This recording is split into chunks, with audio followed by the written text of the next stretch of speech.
Hello, and welcome to Political Science 102, Introduction to American Government and Politics. I'm Dr. Dino Bozonelos, and I'll be lecturing on Chapter 4 in the Maroney and Kirsch book, By the People Debating American Government, entitled Federalism and Nationalism. Please make sure that when you're listening to this lecture that you also have the PowerPoint for Chapter 4 available to follow along. I will frequently be referencing the PowerPoints as the semester progresses, especially when it comes to graphs. You can either print out the PowerPoints, or for those of you who have Windows 7 and above, have a split screen with the PowerPoint available. It is my advice that you have the printed PowerPoints with notes from the lecture and the book on the PowerPoints before you take the quizzes. Many times students fare poorly on the quizzes as they're frantically looking for the answers without having read the book, or try to answer the questions simultaneously while watching the video. As the questions are randomized, this strategy won't work. So let's begin. So in Chapter 4, students will learn what federalism is. You'll explore the strengths of federal and state governments. You'll examine how federalism works and how it has evolved. You'll review the contemporary conflicts that surround federalism, and we'll explore the concept of American nationalism, which Maroney and Kirsch argue is the force that binds and shapes our federalist policies. So when we look at American federalism, we see that American federalism has actually been forged. What we mean by that is that early American government really began on the state level. And, you know, your first loyalty would be to maybe like Virginia or to Pennsylvania. You didn't actually call yourself an American. You called yourself by your state first. That was where your identity or your loyalty underlined. But with the failure of the Articles of Confederation that we learned about last chapter, we needed a new document that would allow us to not only maintain state independence, but also allow us to forge a new national identity, some kind of new government, a new nation, so to speak. And so when you look at today's American federalism, it often then kind of reflects this struggle that we had at the beginning of our country. It reflects sort of the complex interplay between state, local, and national governments. And from last chapter, you can see that a lot of these debates originated with the Federalists and the Anti-Federalists. Now, keep in mind that the idea of federalism is ingrained, permanently ingrained in our Constitution. It's part of what makes our Constitution. It's part of our institutions, and it's part of our culture as well when we try to understand. In fact, we don't refer to our government in Washington, D.C. as the national government. We refer to it as the federal government, and that's because of this, how ingrained federalism is. Federalism results in overlapping, kind of clashing divisions of power and authorities among various actors. And so we'll see how this sort of works out. Now, why federalism? Why did the founders who wrote the Constitution, or to the framers of the Constitution, why did they pick federalism? And remember, not all founders wanted the Constitution. War hero Patrick Henry, for example, was against the Constitution, felt that it gave too much power to the national government. And I think Patrick Henry's words are kind of echoed through this lecture, because if you look at the framers of the Constitution, they really feared a strong central government. Remember now, the initial form of government was a loose confederation of states, and the states held much more authority than the federal government. And the framers intentionally avoided to describe what we call a unitary government, which we'll talk about in a couple of slides. So the result of the Constitutional Convention was a hybrid of what we call a confederation and a unitary system. In this case, federalism means that power is shared between levels of government. So if we need to give a definition of federalism, it is that power is shared between levels of government. So the national government in Washington, D.C. has some power, and the state governments, all 50 of them, they also have some power. So there are specific powers for the national government and specific powers for the state government, but in some policy areas, the two actually can share responsibilities. Here. So let's get into these types of government. When you look at most of the world today, they have what we call a unitary government. This is a government where the national government, let's say the king and parliament in England, they made the policy for the entire nation. So local governments are simply to carry out their decrees. And most of your countries, for example, in France, Paris is the capital. Paris is where all the decisions are made. The rest of Paris is split up into departments. You wouldn't even really call them states.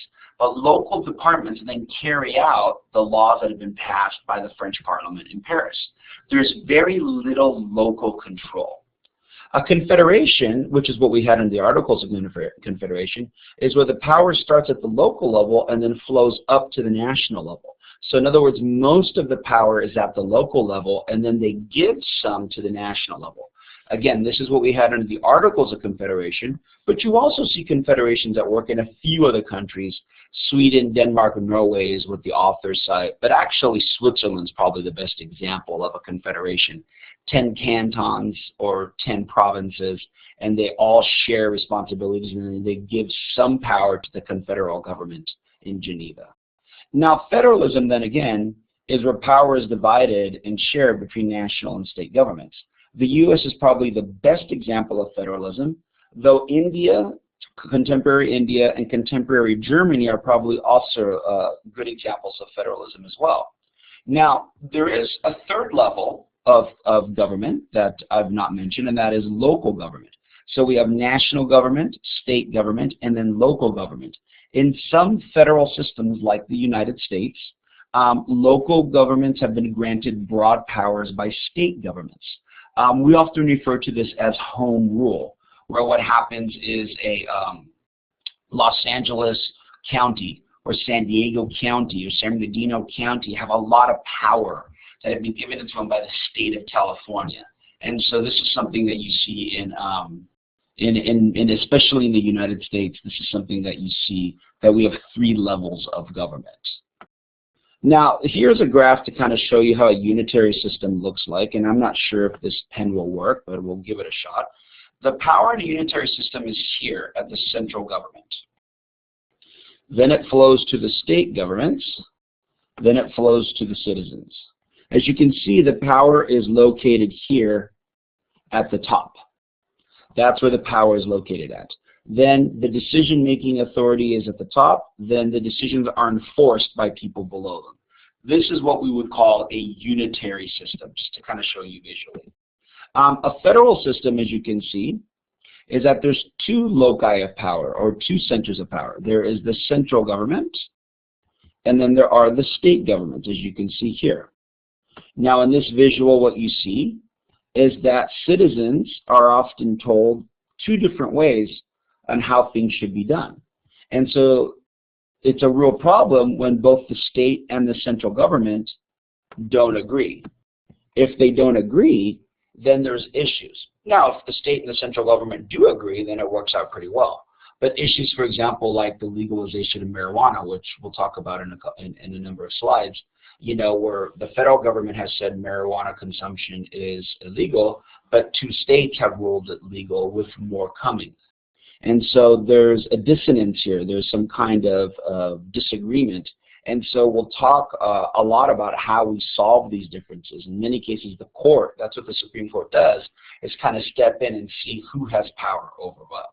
The last system that I mentioned was the confederal system. And if you can see, all the power is located in the state governments or in the local governments or in the cantons or provinces, depending on the country.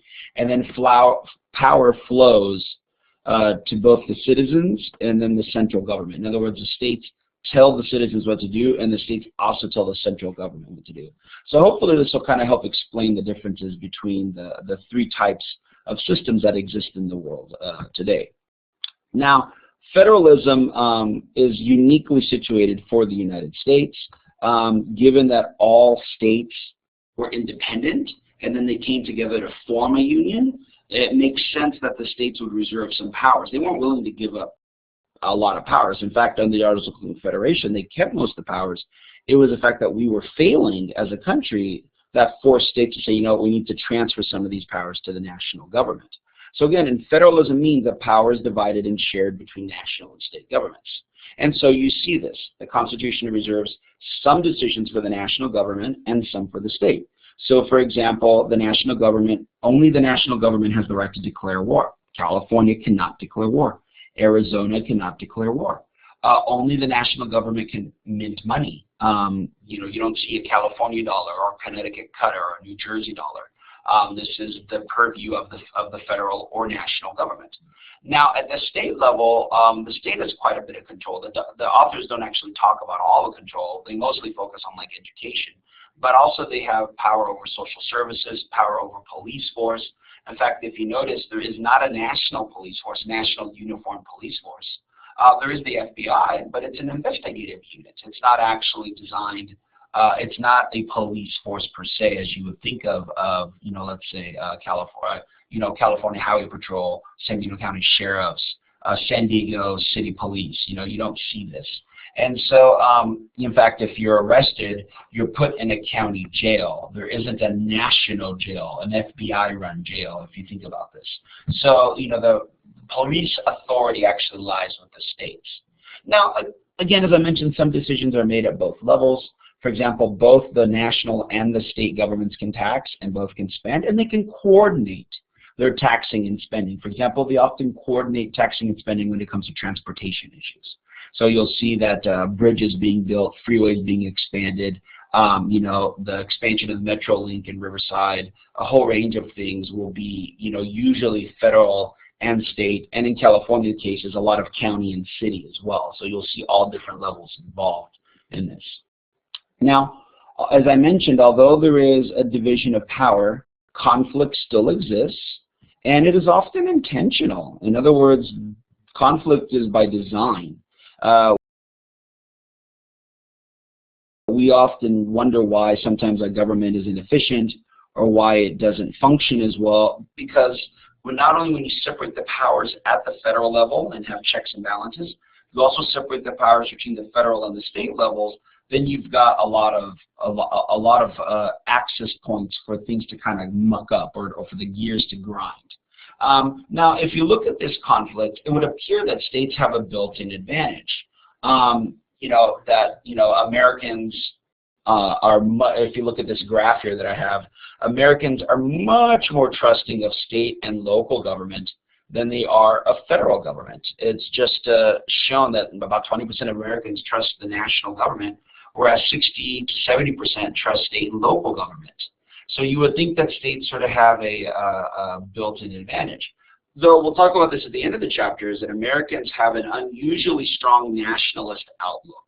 So even though Americans may not trust the national government as much, they sure are very nationalistic when it comes to how they understand their identity. Again, there's independent local government as well, but I want to remind everybody that the local governments, like the city of San Diego, city of Victorville, city of Los Angeles, these are all what we call mere creatures of the state. In other words, they don't have any real constitutional authority. At any time, the state of California could simply disband San Bernardino County into Mojave County in the north and San Bernardino County in the south, or disband San Diego County into a North San Diego County in the north and just San Diego County in the south. They can allow for new cities to be created or cities to secede from one another. In fact, numerous little cities in LA are all because they seceded or split apart. Santa Monica, for example, Malibu, these are all cities that separated from Los Angeles. So there's no real, I should say, local governments they're not fundamental governmental authority. They are actually just units that are created by states to help them govern, and every state does it differently. Now, what are some of the advantages maybe of having policy made at the state level rather than at the federal level? States are just more responsive to citizens. I think that's a pretty clear case. California is probably the exception because California is such a huge state. But in most states, you feel the politics. For example, just next door in Arizona, the capital of Arizona is Phoenix. People in Arizona, when the governor makes a decision or the legislature in Arizona makes a decision, they feel it. States are naturally more responsive to citizens. I'd say California may be the exception because California is such a huge state, 40 million people, and it's geographically the third largest state. So it sometimes feels a little remote. So politics can feel remote if you're not living in Sacramento per se. States often offer more protection for individual rights. Because states are closer to the people, it's easier for people to demand that rights be protected. It's, a lot harder for states to take advantage or not do a good job of protecting individual rights. So, for example, the federal government has been accused under both the Bush and the Obama administrations of using electronic intelligence to eavesdrop on people. Bush confirmed that back in 2007, and Obama has continued the program. And so, those are technologies and programs that state governments wouldn't have access to, and also would be less likely to do. So you do see that states can offer more protection for individual rights. You do see political innovation. And it can occur at different states where they experiment with different programs. We often call states laboratories of democracy. And so you see here in this picture, that's a Governor Romney back in 2003. He signed into law universal health care. Now, ironically, when he was running for president in 2012, Obamacare, as it's been called, the Affordable Care Act, is modeled off of the Universal Health Care Act that Romney signed into place in 2003. In fact, critics of Romney were calling it Romney Care, and they were calling what Obama did as Obamacare. So when Romney ran for president, they often asked him, said, well, if your Universal Health Care Act in Massachusetts is the model for what Obama did nationally, then why are you so against it? And his answer was this. He wasn't that he was against universal health care, it's that he said it should be left up to the states. So in other words, if Massachusetts wants universal health care, that's one thing, but if Texas doesn't, it shouldn't. And so there's the difference, is where should the power lie? Obama thought the power for universal health care should lie at the national level. He thought it would be better, more manageable, and it would allow for greater equality or an access to resources, whereas Romney thought it would be better served at the state level.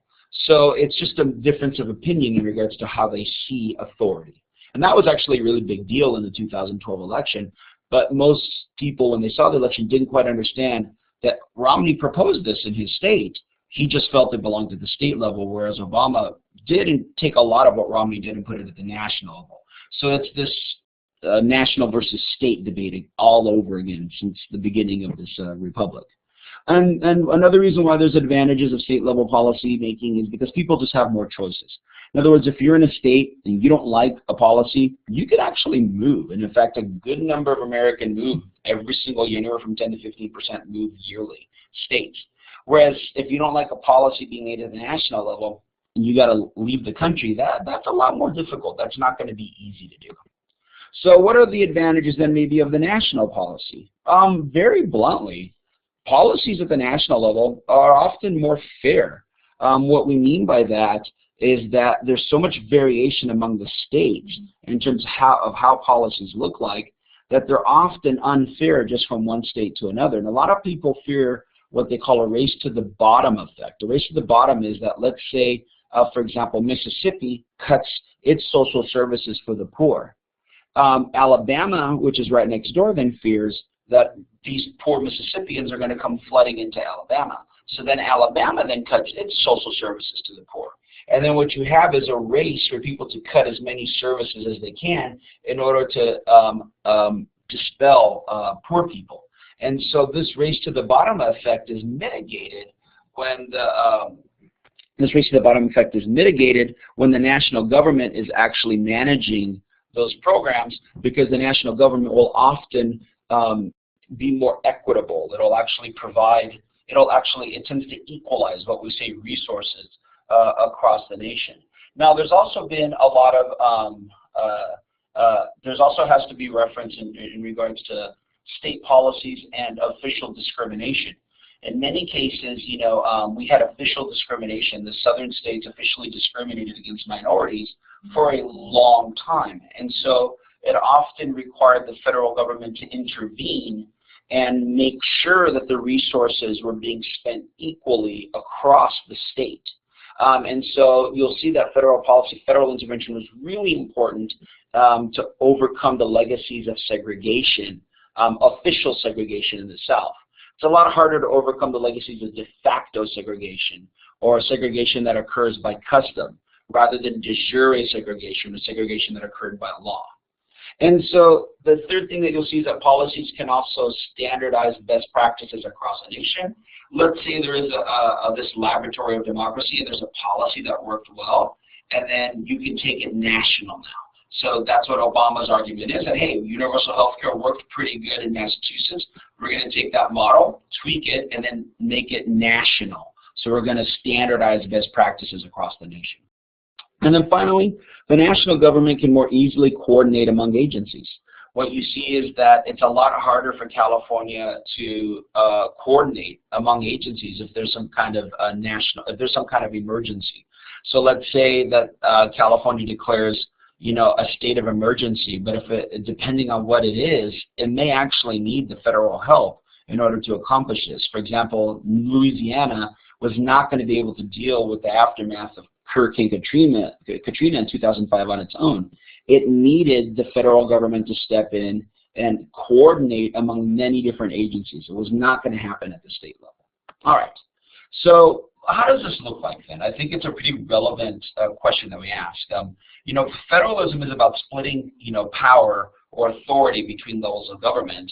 And I showed you on a slide that sometimes the federal government and the state governments don't agree. Then how does this look like? And this is what I was talking about earlier. An important debate that's coming up is that of the legalization of marijuana. And so if you look, 2 states have legalized the practice entirely, Colorado and Washington in 2012.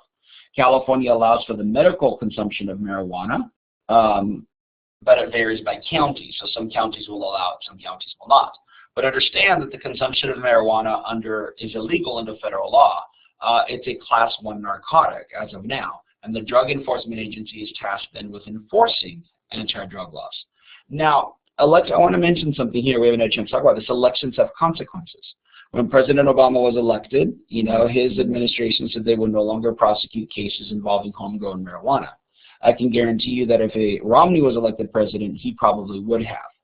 So federalism also depends, this debate on who should have the authority also depends on maybe who's elected and how the president who executes the laws interprets this.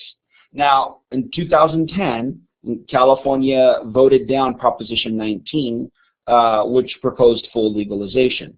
If you look at the current surveys, it's trending that that Californians probably would legalize marijuana. But here's the catch of all of this. Given this debate, who do you think should have sovereignty over the legalization of marijuana? Should it be the state governments or should it be the federal governments? Now, often when I ask this question in class, it devolves into, well, I think marijuana should be legal for this reason. And that's not the question that I ask. The question that I ask is, who should have the power to say it's legal? Who should have sovereignty? Sovereignty is a fancy word for saying having authority over. Who should have the power, so to speak? And so many students will often say, well, the states, because they can tax it.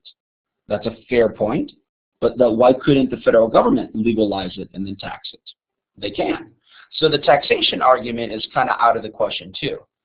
Colorado, that has legalized it, has seen a huge windfall in taxes. In fact, so much so that they're going to have a pot tax-free day sometime this year, primarily because they've generated so much income from taxing marijuana.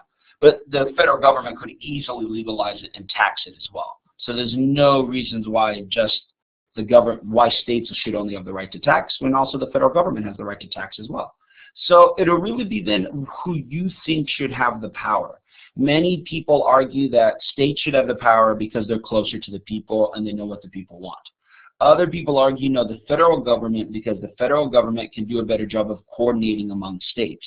One of the arguments students bring up is that, let's say you decide to consume marijuana in Colorado, and then you go back to being a firefighter in Nevada, that'll probably cause a lot of problems when you're being drug tested. And then the firefighter may claim, well, I went to Colorado and consumed it legally. However, the fire department may say, no, we have a no tolerance policy for drugs given the nature of your job. So it's going to create a lot of problems. Colorado is now trying to figure out what would be the proper level of THC for driving under the influence. For alcohol, we can measure this pretty easily, blood alcohol level, and it can leave your system within 24 hours, usually urinated out. Whereas with marijuana, it can, depending on the body type, body composition, use, it can stay in your system for up to 30 days. Again, varies by person dramatically. So they're kind of struggling with this. This is the laboratory of democracy I was talking about. So not quite sure what the answer is. Really will depend on how you feel in regard to this, but food for thought in regard to this. So, well, who should have the power to legalize marijuana? All right. Now, we can start by looking at the Constitution. The Constitution sets the ground rules for understanding federalism, and it can be read sort of in two ways. The first way you can understand the Constitution is that it empowers national authority. In other words, what we mean by this is that you see that there is a lot of power is given to the national government in order to deal with issues that it may come up with. Now, there are granted powers. We often refer to these as expressed powers, or enumerated powers. Enumerated means literally written down. This is Article 1, Section 8, and it lists 19 powers of the federal government. For example, Congress has the power to pay debts, raise an army, punish pirates, establish a post office, and handle U.S. Foreign policy. The next is that you see in the next paragraph in Article 1, Section 8, that Congress also has what we call the necessary and proper clause. We often refer to this as elastic clause because, again, as I mentioned in Chapter 3, it allows for Congress to establish laws necessary and proper to carry out its designated functions. So if Congress has the right to maintain an army, then it's necessary and proper to have a draft. Now, in today's world, contemporary America, we don't have a quote-unquote draft, but we do have what we call selective service, where all young men have to sign their selective service card when they reach 18. And if they don't, then they'll be cut off from access to federal programs, for example, like student loan debt or what have not. That selective service card is essentially the draft. And while we haven't used it since 1972, by signing that, it basically means that you are willing to be called up for a draft. Most young men don't realize that when they're signing it, or may not care, is probably the better thing. There's also the, the Supremacy Clause. The Supremacy Clause states that, actually, let me go back a second, because what the Necessary and Proper Clause has done is expanded what we call inherent powers. Inherent powers are powers that are not found specifically in the Constitution, but implied by the Constitution. In other words, they're inherent in the word executive. If the president has the power to execute the laws, then he may be able to give an executive order in regards to that law. So executive orders are very popular by presidents, and they're used often. You don't find executive order in the Constitution, but it's implied as part of what it means to be executive. That's what we call by inherent powers. All right. Now, the Supremacy Clause states that federal law needs to be the supreme law of the land, and that federal law should prevail over any conflicting state or local government claims. And so if the two clash, for example, when it comes to the consumption of marijuana, who should have the power to make it legal? According to the Supremacy Clause, I think the case is closed. It should be the federal government then that makes this. It should be able to have that power, or should be able to have the final say if you look at this. But if you look at the next slide, the Constitution also protects state authority, because in the Bill of Rights, the 10th Amendment was passed. And the 10th Amendment provides, or guarantees actually, for reserved powers, or powers that are not explicitly granted to the national government are retained by the states. And so if it's not listed in the Constitution, then technically it belongs to the states. Well, the right to legalize marijuana or criminalize marijuana it's not actually written in the Constitution. Therefore, it belongs to the states. So I just reversed my argument from before. Now, interestingly enough, you can read it both ways. You can argue that the federal government deserves the power to regulate marijuana because of the Supremacy Clause, or that the states have the power to regulate marijuana because of the 10th Amendment. Both would be really good arguments. It would then be left up to the courts to decide which is best. Now, there are also reserved powers to the states. We mentioned that a few slides back, just to reiterate. Education, public health, in-state commerce, state elections. If you talk about the consumption of marijuana as medical, then I think you make an even stronger argument that it belongs at the state level, given that the power for public health is reserved to the states, just to keep in mind. But if you label marijuana as a narcotic that can damage society, Congress has the power to provide for the general welfare, so it could make it illegal. There's lots of different ways of looking at this. You can really get into the Constitution. It'll be interesting to see how the debate plays out over the next 10, 20 years. Finally, as I mentioned, the states have what we call police powers, and if you look state prisons and local jails, they hold 89% of the inmates in the U.S., with the remaining being held in federal prisons. All right. The Constitution also authorizes shared power. These are what we call concurrent powers. Concurrent powers are where the national government and the state government can work together. And so they usually raise taxes, build roads, construct bridges, build railways, update telecommunication networks. They can both borrow money, regulate business, what have not. And so if you see here, this is a picture of the Cajon Pass on the I-15. There's a lot of construction that's being done in the Cajon Pass with scheduled completion in a number of years, and it's being retrofitted and rebuilt in an effort to improve the flow of traffic. So for those of you that are traveling to Las Vegas, you know, this is right before you head into the Victor Valley region. Now, the Constitution directs each state to give full faith and credit to the actions of other states. So in other words, each state should recognize and uphold the laws of other states. Now, this is an issue because states sometimes have conflicting laws. For example, it used to be that there was variance among states when it came to same-sex marriage. With the Supreme Court ruling, that is no longer the case. Anti-same-sex marriage laws have been struck down as unconstitutional. But it used to be where one couple that had their marriage recognized in Hawaii did not have their marriage recognized in Utah. And that caused problems when it came to, let's say, insurance, or it came to, let's say, health insurance or life insurance, or picking kids up, a whole range of issues that got involved. And also in regards to, let's say, helmet laws. When riding a motorcycle, you need to wear a helmet in California, but not in Arizona. Gun rights, for example, you can open carry a firearm in Texas, but you can't in California. So lots of different problems going on. And so, yes, each state's supposed to respect each other's laws, but when they disagree, then it gets to be pretty interesting. So again, as I just mentioned, you know, each state's required by the Constitution to recognize and uphold laws passed by other states. Can be difficult when laws of neighboring states vary considerably. The example, like I just mentioned, is gun laws. Which law is supreme? Again, the Supreme Court has to often step in, and it's often sorted case by case. There's not really a pattern per se, it's just how the Supreme Court views each case individually. All right, so now let's look at the historical development of federalism. The first, I'd say, 100-something years of the United States, we had something called dual federalism. Dual federalism gave state and national governments relatively clear, demarcated responsibilities. In other words, each state has its powers, federal has its powers, and they stay out of each other's business. In other words, there's very little interaction, clear division of responsibilities, don't get involved. So American historians use metaphors to try and understand complicated subjects. They often refer to this arrangement as a layer cake. And so the national government was tasked to three major areas in this time frame. International relations, internal improvements, for example, like building canals and railways and roads, and relations and commerce between the states.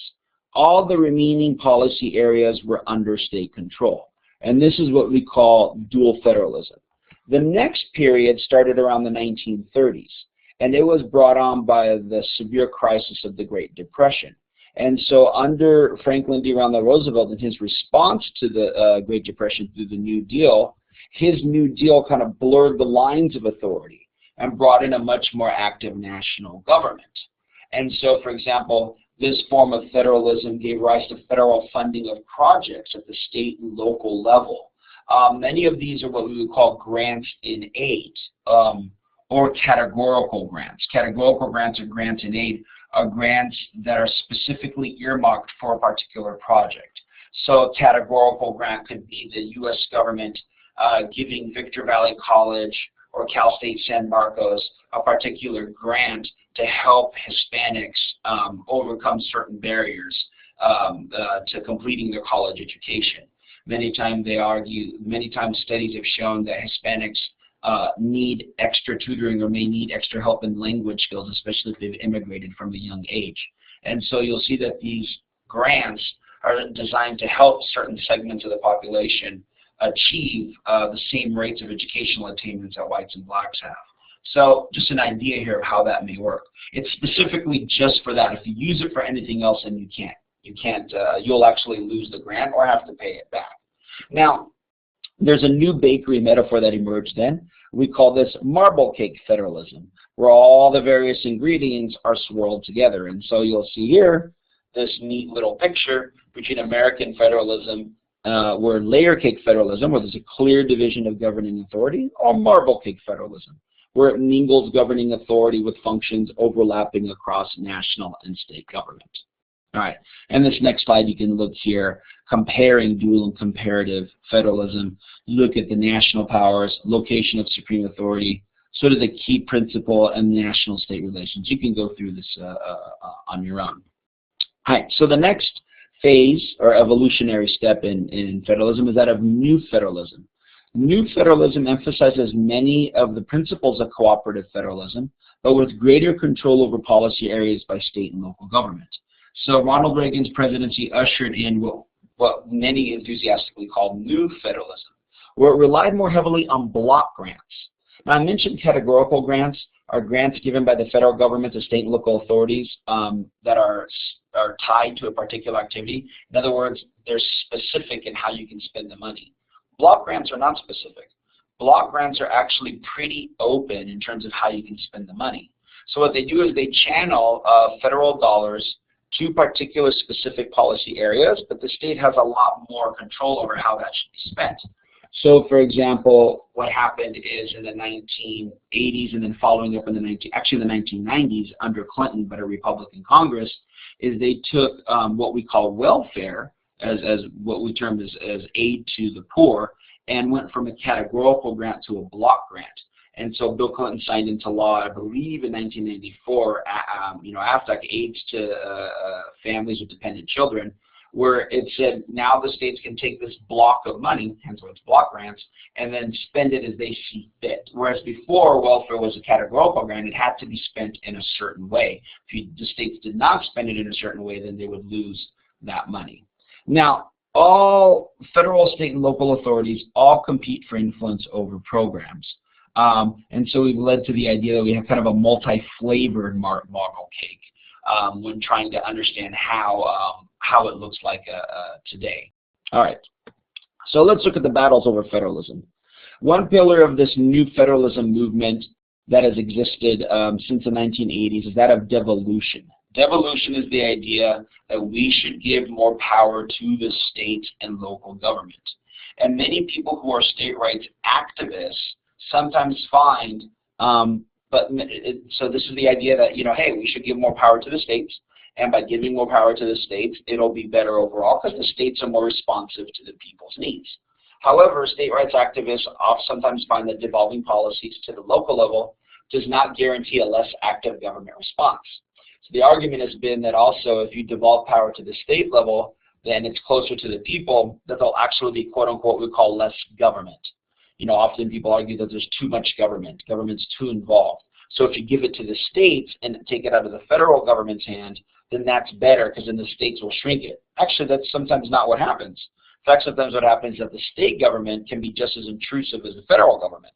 So it's not always how that works. And state rights advocates have found this going, oh, wow, I thought maybe if we get this right or this power and bring it over to the state government, that what will happen is we'll have less government intrusion, and that's not been the case. The other thing that ended up with devolution was that of unfunded mandates. And so unfunded mandates are federal directives for implementation by state and local governments without the actual money, without adequate financing. And, it continues to complicate relationships between levels of government. For example, No Child Left Behind that was enacted by President Bush, signed into law by President Bush in 2003, is probably the best example of an unfunded mandate. The idea was that all students shall be proficient by 2014 in particular areas. And while many educators said we agree with that, the Bush administration gave very little money to achieve this. And so many local school districts were forced to try and come up with the money, and they were struggling to do so, and made it even worse under the Great Recession, where in many places like California, property taxes fund school districts. And when property taxes fell really hard during the Great Recession, school districts really struggled monetarily. So unfunded mandates are kind of an unintentional consequence of this movement of devolution under new federalism. In fact, unfunded mandates is probably one of the biggest things that are threatening states, and where you often see states having to raise taxes or develop new programs to answer these unfunded mandates. All right, so what are the trade-offs then? Is it better to have the federal government involved? Not better to have the federal government involved? You know, look, it's a mixed bag. If you have the national degree of national supervision high and level of national funding high, then you have a lot of cooperative federalism. You have a lot of grants in aid. So in other words, if the federal government is involved, they usually pay for it.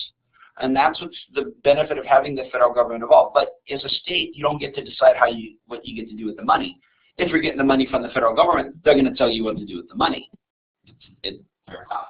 Whereas if you have a high degree of national supervision and not a lot of funding, we'll refer to that as an unfunded mandate. This is probably the worst thing for states right here, are unfunded mandates, where the federal government tells you what to do, but there's no funding for it. If you have a low degree of national supervision, but a high degree of national funding, those are block grants. Block grants are probably the best position for states, because they have lots of money from the federal government and no directives. You can spend within that policy area as you see fit. And then if you have low degrees of national supervision and low degrees of funding, we refer to that as dual federalism, which is what existed before the 1930s. All right. Now let's look at federalism and the parties. Approaches to federalism and intergovernmental relations and kind of center largely on the political ideologies and party identification. Not a surprise when you read in the newspapers that Republicans continue to urge state and local control on most issues, while Democrats are more likely to seek solutions from Washington, D.C. for what we call greater federal government involvement. You will see the political art of credit claiming, or political figures generating the belief that they're responsible for government action or achievement. And this may also influence federalism. This is why, and I'll get to this, why you may see some paradoxes where President Bush, who was a Republican, putting in No Child Left Behind. As a Republican, you think you would want that for state and local to have more control over education, but actually what it did is it gave more power to the federal government over education. So sometimes through credit claiming and wanting to achieve something, you often receive paradoxical situations where you might even see the government, like let's say under President Bill Clinton, who was a Democrat, actually give more power to the states. And so you get into these really weird situations with the parties. Generally speaking, though, if you look here in the blue states, these are where there's Democratic control of both the legislatures and the governor's office. And in the red are where you see people with Republican legislatures and Republican governors. And in the gray is where you have mixed. And so what you often see in this is that in the blue states, they often work better with the federal government. And with the red states, they often do not work as well with the federal government. Classic example is the Affordable Care Act or Obamacare. A lot of the blue states have worked very closely with the Obama administration, since they're Democrats and he's a Democrat, in order to try and have a concurrent solution or some kind of a cooperative solution. Whereas many of the red states that you see there have fought with President Obama. Some have sued President Obama trying to overturn Obamacare, where others have actually refused to work with him entirely in regard to the implementation of the Affordable Care Act. So it doesn't matter what state or what party controls your state. Well, it'll often determine. You could see vice versa, that if there's a Republican president and he or she's implementing some kind of policy, that the blue states may not be will be less amenable to this. And you can definitely see this. All right. Here you'll see how party affiliations can actually affect key policy issues. You'll see here the difference between Republican and Democratic states. Blue is Democratic, red is Republican. You'll see that 22 states, all controlled by Republican except 6, enacted 70 abortion restrictions in 2013. So, they have different views. You'll see that Medicaid, all 13 Democratic controlled states expanded the Medicaid program, whereas most Republican states did not. And then now same-sex marriage slides a little dated. Same-sex marriage is now legal through a Supreme Court decision. But by the time this slide was designed, 32 states legalized same-sex marriage, whereas of November 2014, only 18 states have limited it, and those were mostly in Republican states. So it kind of does matter which party controls your state, because it can explain some of the policy issues that you're seeing. If we look at federalism in the courts, there's been a series of landmark decisions in the Supreme Court led by Chief Justice John Marshall, who was he was not the original Chief Justice, probably the most important Chief Justice. And he ruled in what was called McCulloch versus Maryland. And in McCulloch versus Maryland, what had happened is that the Bank of the United States, the U.S. National Bank, had decided to have a second branch in Baltimore, Maryland. And so Maryland legislature had decided to impose a tax on that bank. And the National Bank refused, saying, well, we're the Bank of the United States. You're not going to pay a state income tax. And so the Maryland Supreme Court ruled that the Constitution is silent about the federal power to establish a bank. Therefore, the power to tax that bank is reserved to the states. And therefore, this bank, in its essence, was unconstitutional, and that Maryland could tax it as it see fits. And it was perfectly free to tax it as however it wants. Now, Marshall overruled the Maryland court, and he struck down that tax. He actually said that through the Supremacy Clause, and then also through the implied powers, that if Congress has the right to borrow money, then it's necessary and proper for Congress to have a bank. So that's in the necessary and proper clause. And then it said that this necessary and proper clause trumped any powers that the state may have, invoking the Supremacy Clause. And so if Maryland levied a tax on the National Bank of the United States, this is unconstitutional. And the authors don't say here in this book, but John Marshall came up with the phrase that says the power to tax is the power to destroy. And he basically said that Maryland, not wanting this national bank, could tax it at 100%, basically force it out of business if it wanted to. And so from then on, it's been pretty clear that when it comes to national and state, this tug-of-war, that the courts have often taken the national government side. Recent years, though, beginning under Chief Justice Rehnquist in the 1990s and gaining strength with a consistently conservative majority under Chief Justice Roberts in 2005, you've seen the Supreme Court's been more and more emphasizing state and local power.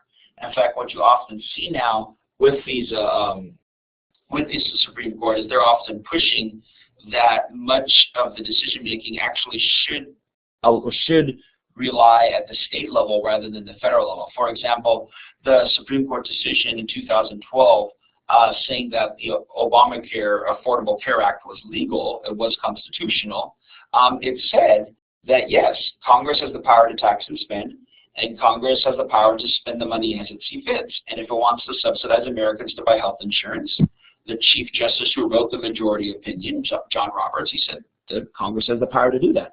However, he said you can't force people to be in a particular type of health care program. The states have the power to decide that. So the states could comply with the federal government if they want and join the Affordable Care Act, or they can expand Medicare, or they can just opt out entirely. And this is the mismatch. Now you see this kind of quilt system in the United States, where some states like California have embraced the Affordable Care Act and they're working with the federal government, cooperative federalism, whereas some states like Texas have completely refused to work with the federal government. Whereas other states have chosen not to adopt the Affordable Care Act, but instead just expand Medicare. So, John Roberts said the power to regulate health belongs to the states. But hey, if Congress wants to tax Americans and spend it on health care, that's their choice. So Obamacare is not illegal, it's not unconstitutional, It's just that, you know, you can't force people into a particular type of healthcare program. Only the states can force people into a particular type of healthcare program. So hopefully I didn't confuse you and mix how we actually split power here. All right. You can look here, certain recent Supreme Court decisions on federalism. You can go through this yourself and sort of see how the Supreme Courts have ruled in regards to state versus national power. So the last thing that the authors end with is that of nationalism. And I think they end with nationalism because often what happens is when we study federalism, it often trains our focus on different areas. The Constitution, for example, the Elastic Clause versus 10th Amendment. It trains our focus on institutional evolution. We looked at dual versus cooperative versus new federalism, layer cake versus marble cake. If we look at national versus state power, you know, we often say that people who favor national power are seeking equity, whereas people who are, versus people who want to drown it in a bathtub, per se, or who want to maybe end a particular policy by transferring it to a state level. We also see the stains, you know, of the Civil War and the strains of the economy in every era. We see partisan conflict, you know, red and blue, and different cultures and attitudes regionally. I mean, no one can really say that the towns of New England are like the Bible Belt in the South, or like the folks who live in the Midwest, or the people who live on what the authors call the liberal left coast. I wouldn't use that phrase, but that's the phrase that they use to describe California, Oregon, and Washington, which do tend to be more liberal. So one could argue that, look at all these differences. Look at how much conflict we have had in our society, that it'd be difficult to understand how a society like ours has actually stayed together given all of this conflict. In fact, we almost did come apart through the Civil War. It was only through force that we were able to maintain a sense of unity, and it's come at a cost over time. Recent controversies over the Southern battle flag, the Confederate battle flag, or statues of Confederate war generals and war leaders, or presidents like Confederate President Jefferson Davis, or Confederate General Robert E. Lee. They still create a lot of divisiveness in American society. So 150 years later, we're still playing out, but we're still feeling the scars of the Civil War. Make no doubt about that. But how is it that we've been able to maintain a sense of unity throughout all of this? And so one secret to our American nationhood probably lies in the unusual version of our national identity. And nationalism really sort of helps maintain our federal balance by kind of instilling the loyalty to our nation, our state, and our locality. And so this is what they do in this section. They kind of explore this, you know.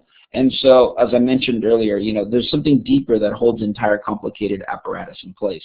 This feeling of nationalism, or the public sense of our identity as Americans. Remember, I mentioned this at the beginning of the chapter. We don't feel Californian or Virginian or maybe Texans. They kind of feel Texan, right? And we know this, and we kind of roll our eyes or laugh. The Texans don't. They take it pretty seriously when they say, hey, I'm a Texan. They mean it. But they also say that they're Americans, right? And we hold the system of federalism together. So as I just mentioned before, nationalism instills loyalty to the nation, the state, and locality by helping to maintain the balance of power among the levels of government, right? So what is nationalism then? Nationalism is membership in what we refer to as an imagined community, a sense of connectedness across millions of people who will, for the most part, never see or meet one another. In other words, I'm an American, and there's 315 million other Americans.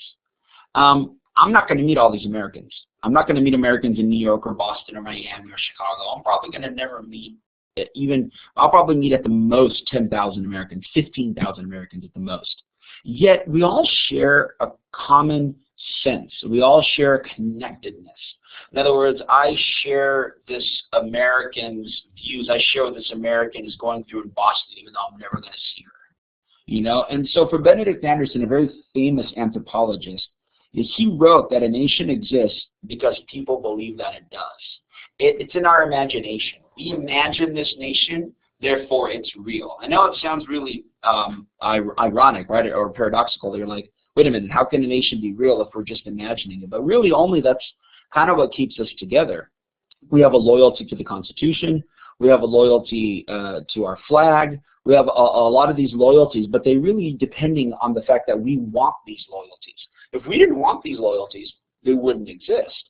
And so this idea that we're Americans, we're loyal to certain things, and we're loyal to each other has really sort of kept our country going and kept our country together. If we stop being loyal to each other, then you can probably see this country breaking apart. That's why sometimes I'm really worried about how rancorous politics gets, how we're really mean to each other in politics, which isn't anything new, by the way. This sense of meanness has been going around since the founders. You know, if you see what the founders called each other, you would be quite embarrassed.